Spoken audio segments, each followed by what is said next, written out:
Bonjour à tous et à toutes. Aujourd'hui, on vous accueille dans un lieu où la simplicité cache un souffle puissant.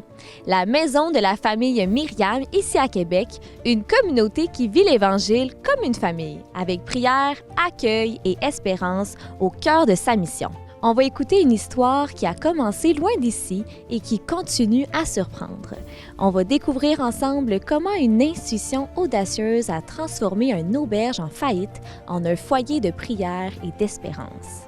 Et ce n'est pas tout, on entre aujourd'hui dans le temps de l'Avent, une période qui marque le début d'un chemin vers Noël, un temps d'attente, mais aussi un temps d'espérance et de lumière.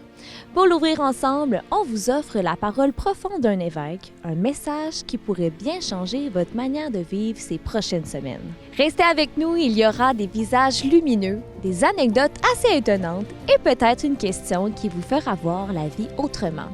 Bienvenue à Lumière du Monde et bonne émission!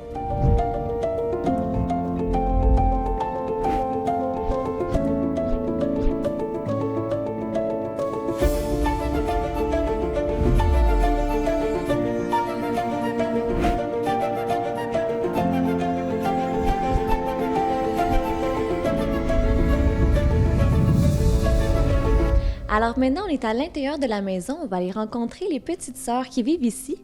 Donc, nous sommes en présence de Chantal, Marie, bonjour, Sylvie et puis Anne. Merci beaucoup de nous accueillir. Là, aujourd'hui, c'est un peu particulier. Vous êtes seulement 4. Pourquoi?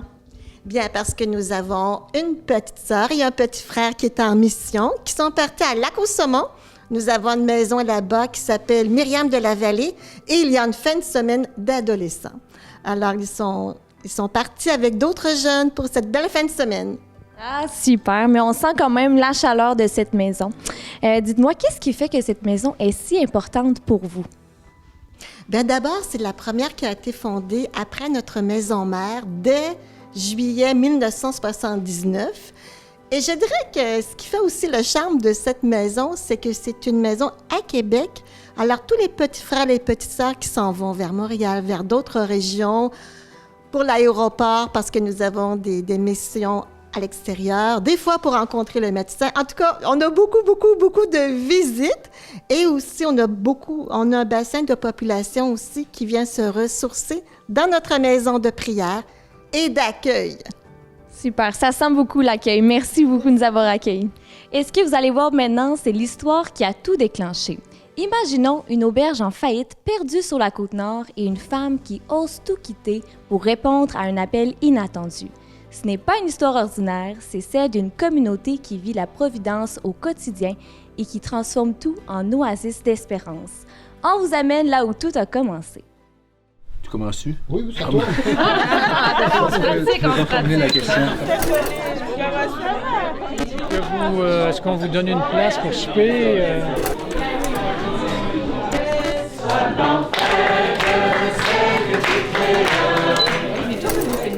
La vie spontanée. C'est la vie, Comment la famille Myriam a commencé? Bien, ça a commencé avec une personne, une fondatrice, Sœur Jeanne Bizier, qui était sœur-servante du Saint-Cœur de Marie, du côté de Beauport. Elle était très impliquée, elle aimait beaucoup sa communauté. Et dans les années du Concile Vatican II, suite au Concile Vatican II, il y avait une interpellation qui était faite aux communautés religieuses de redécouvrir le souffle initial de leur communauté, le charisme de leur fondation.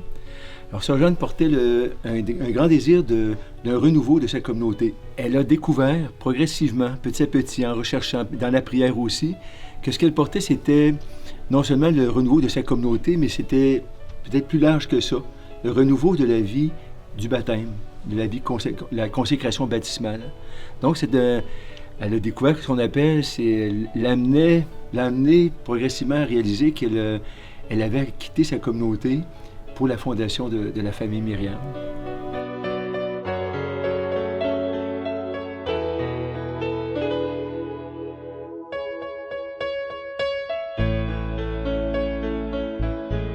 Oui, c'est un hôtel ici, mais qui a fait faillite.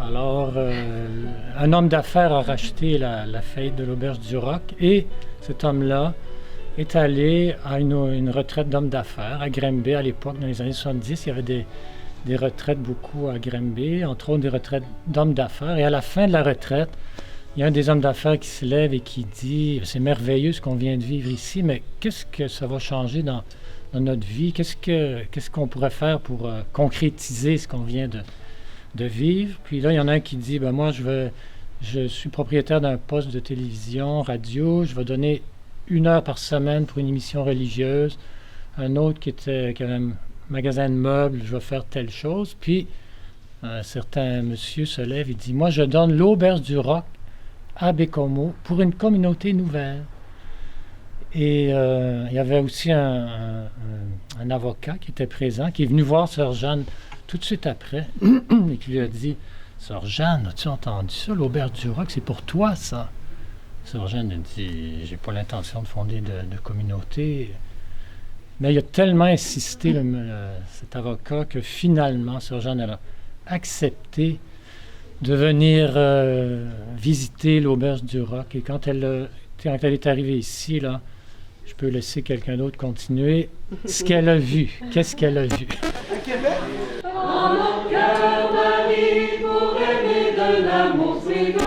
Je fais soigner les femmes. Je suis le Solange de la maison. Parce que mon nom, c'est Solange. Donc, à propos de la famille Myriam, on a une chance extraordinaire d'avoir leur présence dans le diocèse, leur histoire, leur origine. Pour nous, c'est vraiment un don de Dieu. Elles témoignent vraiment d'une vie donnée, d'une vie livrée. Elles sont très présentes par leurs prières, par leur manière aussi de vivre. Elles ont une vie toute simple. Moi, je les ai découverts cette année encore davantage. Je les connais depuis 19 ans parce que j'ai 2 filleuls, Edmond et Adélaïde. C'est des petits que je suis depuis 7 ans. Puis je les ai mis en catéchèse chez eux et c'est extraordinaire. Dans la première évangélisation, c'est une communauté qui permet justement aux enfants de pouvoir vivre leur foi. C'est un accueil assez admirable. Donc, je pense que pour le diocèse, on est très, très chanceux de les avoir. Alors, premièrement, elle est venue avec Nicole, qui elle accompagnait. Elle a dit, je vais amener Nicole parce qu'elle travaille en éducation et elle aime son travail. Puis c'est une personne qui va m'aider à discerner. Elle a une bonne tête sur les épaules, elle va bien me discerner. Alors, ils sont arrivés aux surprises. Puis il y avait des fenêtres de cassées, il y a des gens qui passaient des fois venir dormir. Elle a dit, oh mon Dieu, ça, c'est pas pour nous. Ça doit être pour l'évêque. On va l'aviser à l'évêque qui pourrait avoir ça pour l'évêcher. Puis ils sont allés dormir à un hôtel. Puis le lendemain, Nicole elle s'est réveillée, elle a dit, Sœur Jeanne, je pense vraiment que c'est pour nous, c'est pour toi. Je pense que c'est pour nous, ça. Elle a dit, qu'est-ce que tu dis? Oui, je pense vraiment. Elle a dit, on va retourner. Puis ils ont cherché le projet de Dieu à partir de ce moment-là.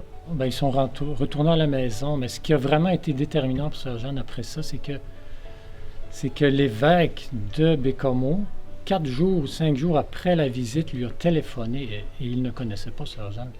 Puis il a dit, Sœur Jeanne, j'ai entendu parler de ce qui vous arrive, venez donc me rencontrer. Puis là, dans la rencontre, finalement, elle est revenue. Puis là, l'évêque, ils ont parlé un petit peu, ils ont prié ensemble. Quand est-ce que vous venez? Fait que là, il y avait une auberge qui était donnée. Il y avait l'évêque qui dit, vous êtes bienvenus, je vous attends. Et il y avait ce groupe de jeunes qui cheminaient avec elle depuis un certain temps, puis qui cherchaient ce que Dieu voulait d'eux, mais n'étaient pas attirés à rentrer dans des communautés qui existaient déjà. Alors, finalement, c'est ce noyau-là qui est arrivé ici quelques mois plus tard. Et c'était le début d'une aventure qui dure jusqu'à aujourd'hui.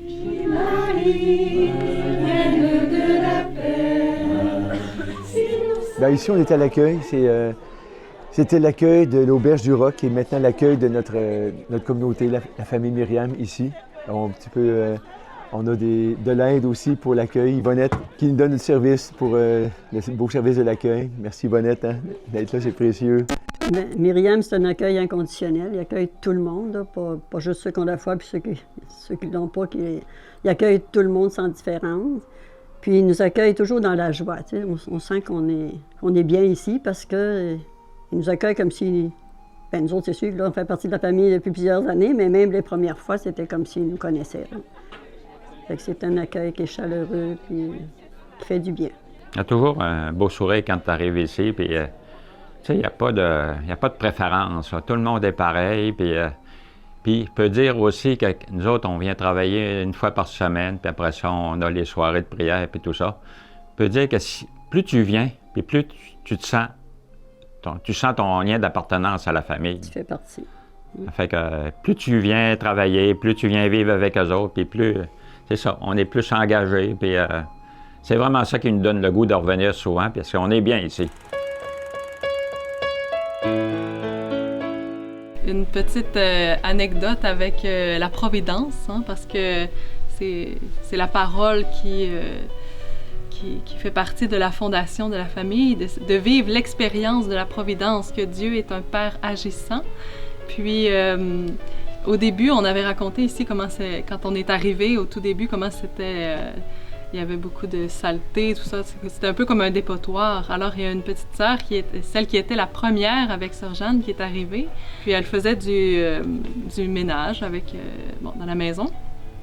Puis, il y a eu un groupe des jeunes en thérapie, tout ça, qui venait donner du temps pour aider. Elle pensait que c'était seulement pour l'avant-midi. Puis, l'heure du repas arrive. Puis là, les gens commencent à se laver les mains, puis à mettre les tables. Elle dit, mon Dieu, moi, j'ai pas grand-chose, là. J'ai rien, Seigneur. Fais quelque chose. J'ai du pain, puis du beurre de pinot, là. Puis elle s'est dit, je vais leur donner ça. Elle priait, puis elle faisait son acte de foi. Puis, tout d'un coup, ça sonne à la porte. Il y a un prêtre qui dit, moi, je peux pas venir aider pour faire du ménage. Mais il arrive avec dans son coffre toute une épicerie, là, un repas tout prêt pour tout ce monde-là. Alors, elle est toute émerveillée. Elle dit, bon, le repas est prêt. Venez-vous-en. J'ai pas entendu ton rire. Je ris.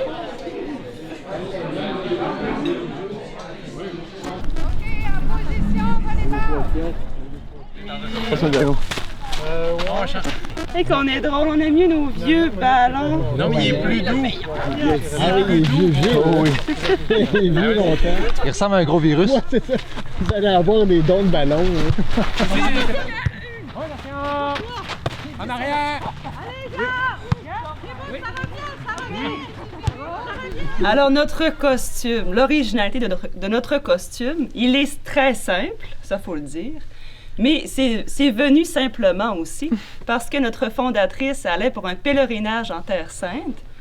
Puis quand on dit Terre Sainte, on dit aussi il fait chaud. Alors elle voulait des vêtements qui allaient être légers, pas trop chauds. Et puis là, ils ont magasiné des petites robettes qu'ils appelaient chez Croteau à 5 piastres. Et puis là, ça faisait l'affaire.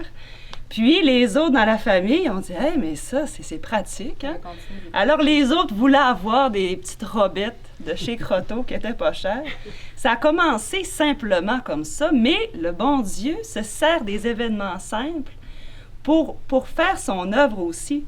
Alors après, bon là, évidemment, c'est plus des robettes de chez Croteau qu'on a, mais on confectionne nous-mêmes nos habits de service.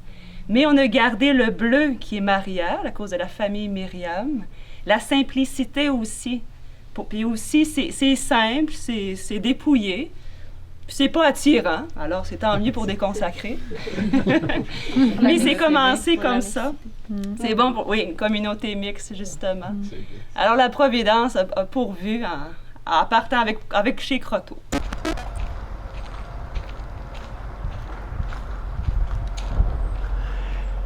Notre terrain, c'est un peu un petit oasis en pleine ville parce qu'on disait, derrière, on a les terrains de la ville.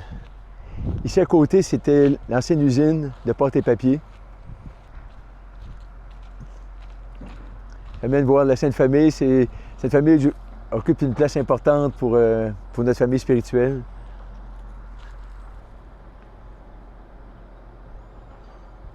La Sainte Famille, elle est un modèle de communion, de vie ensemble, d'unité. Puis ce qu'on essaie de vivre, on essaie de le vivre et de le partager aussi. Donner le goût aux gens de vivre cette communion ensemble. Comme baptisé, mais aussi avec tous les gens qui fréquentent la maison.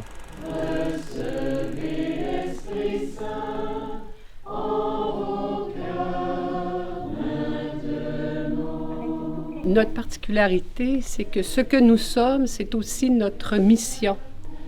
Notre vie fraternelle, On a quand même une vie fraternelle exigeante. On a une vie de prière, 4 à 5 heures de prière par jour, qui nous permettent, ce temps privilégié, nous permet de vivre les exigences de notre vie de communion.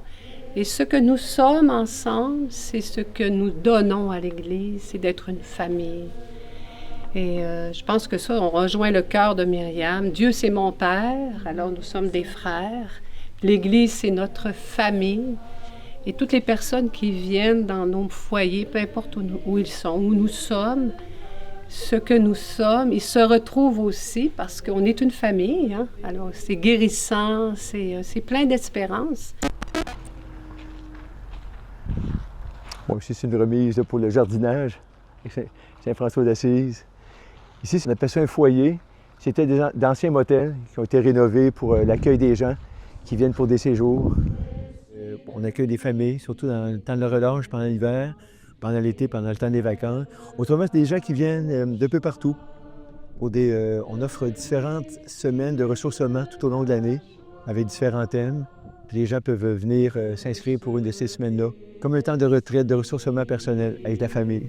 Recevez mon souffle de vie, recevez l'Esprit Saint. Ce que j'aime par-dessus tout de la famille, c'est qu'ils nous prennent, quand tu arrives ici, ils te prennent où tu es.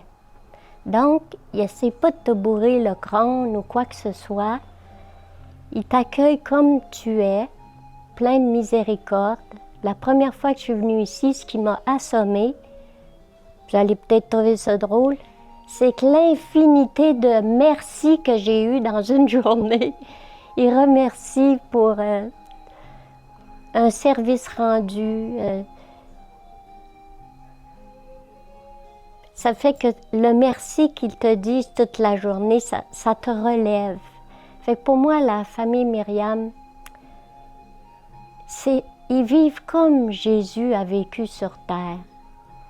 Bon, généreux, doux, humble, miséricorde.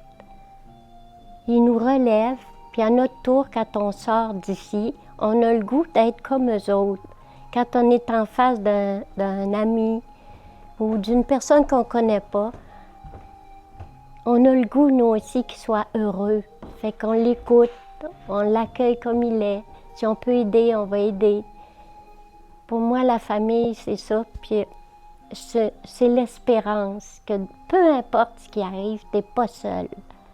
Tout au long de mes jours, c'est toujours ça ma joie. Christ est ressuscité, puis la famille Myriam, c'est ce qu'ils transmettent au monde. Espérons, Christ est ressuscité. C'est lui le vainqueur, peu importe. Dieu, c'est mon Père, et l'Église, c'est ma famille. Et une de nos grandes particularités, c'est aussi les petits chants. Dès les premières années de la Fondation, même les premières heures de Myriam, Sœur Jeanne avait demandé une pédagogie pour être capable de transmettre le souffle du renouveau filial qu'elle portait. C'est vraiment une pédagogie qui nous permet de rassembler, de témoigner, de faire connaître, des petits chants qui nous mettent en relation avec Dieu, en relation de famille. Jésus, ma joie, fais-moi vivre de l'Esprit, uni à toi, pour donner saint en Église.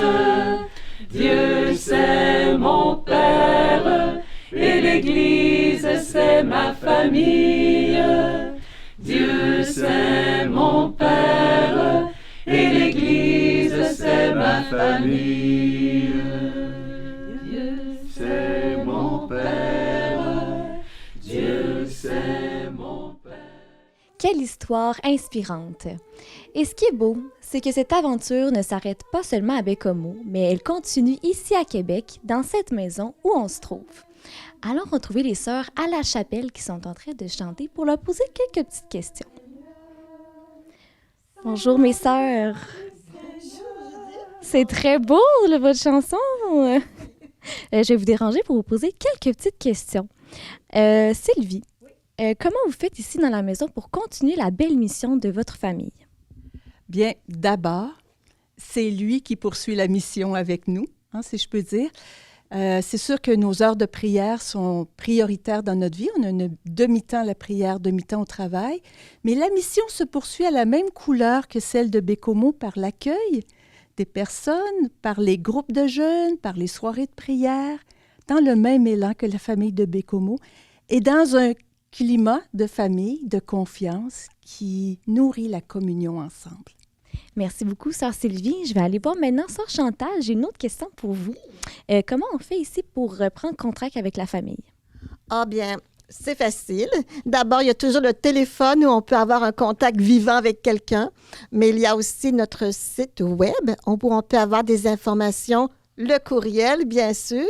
Il y a différentes manières de nous contacter. On est là et surtout, ce qu'on aime aussi, quand quelqu'un vient cogner à la porte.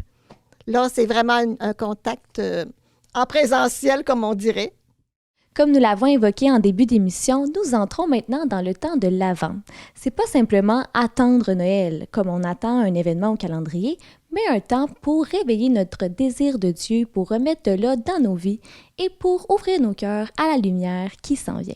Pour nous aider à disposer nos cœurs, on a demandé à nos évêques de nous offrir chaque semaine une courte réflexion, une parole qui éclaire, qui donne du sens et qui nous invite à poser des gestes concrets. Voici donc la première réflexion. Chers frères et sœurs, la paix soit avec vous. Nous entrons dans le temps de l'Avent qui nous conduira jusqu'à Noël. Un temps précieux, un temps de préparation intérieure, de désir et d'espérance. Les textes bibliques proposés pour la première semaine de l'Avent nous invitent non pas d'abord à la fête ou aux décorations, mais un réveil spirituel, un cheminement, à une vigilance habitée par l'espérance. Dans la première lecture, le prophète Isaïe nous présente une vision magnifique. Toutes les nations montent vers la montagne du Seigneur, là où Dieu enseigne ses chemins pour que l'humanité vive enfin dans la justice et la paix. C'est une vision d'un monde réconcilié, où les larmes deviennent outils de vie. De leurs épées, ils forgeront des socs et de leurs lances, des faucilles. Aujourd'hui encore, ce rêve semble lointain, mais il reste le cœur du projet de Dieu. Nous appeler à devenir des artisans de paix. Avant veut dire marcher, avancer, ne pas se résigner. Le psaume 121 prolonge cet appel en chantant « Dans la maison du Seigneur, nous irons avec joie ». L'Avent est une marche vers Dieu, mais aussi un mouvement de fraternité, demander la paix pour Jérusalem. Jérusalem symbolise la communion avec Dieu, la cité de Dieu, la famille humaine. Cette demande de paix ne se limite pas au Moyen-Orient, mais au monde entier, qui a grandement besoin de paix et de justice en ce moment. Chacun de nous peut devenir un porteur de paix par ses paroles, ses choix, sa manière de vivre et de regarder les autres. Dans la lettre aux Romains, Saint Paul va encore plus loin. Il nous invite à nous réveiller. L'heure est venue de sortir de votre sommeil, nous dit-il. L'Avent n'est pas une période passive, mais un moment de conversion, douce mais déterminée. Saint Paul nous invite à quitter les comportements de nuit, c'est-à-dire tout ce qui nous enferme, nous éloigne du sens de la vérité et de la charité, pour revêtir le Christ comme un vêtement lumineux.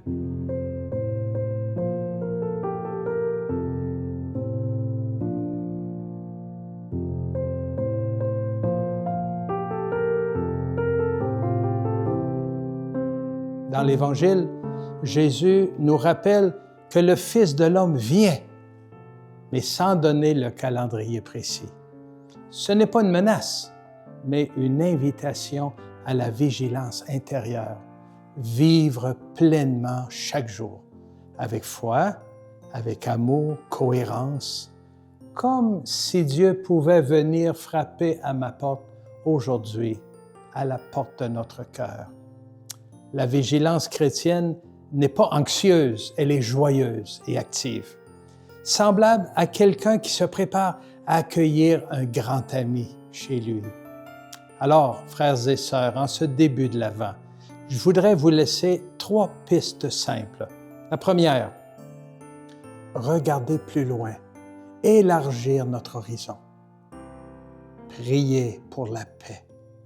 Refusez le découragement et les discours de haine. Deuxième lieu, recherchez toujours la lumière dans nos relations, dans nos décisions, dans nos priorités. Choisir ce qui fait grandir et non ce qui détruit. Et enfin, troisièmement, vivre en éveil. Une vigilance qui ouvre à la présence de Dieu aujourd'hui, dans un regard bienveillant, dans la prière, un service rendu, un pardon accordé ou accueilli, un silence, une participation à la célébration du dimanche, que ce soit la messe ou une célébration dominicale de la parole, se rassembler avec nos frères et sœurs. Ne vous inquiétez pas, il restera encore amplement de temps pour préparer vos décorations, préparer les pâtes à la viande, votre ragoût de boulettes ou votre bûche de Noël.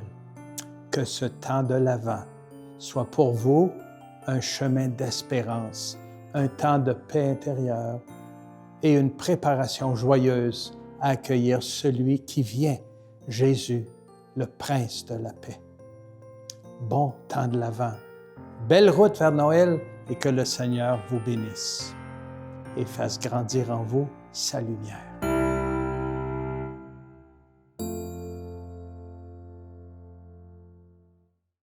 Alors, les petites sœurs doivent maintenant quitter pour poursuivre leur mission. On voulait vraiment vous dire merci pour votre bel accueil.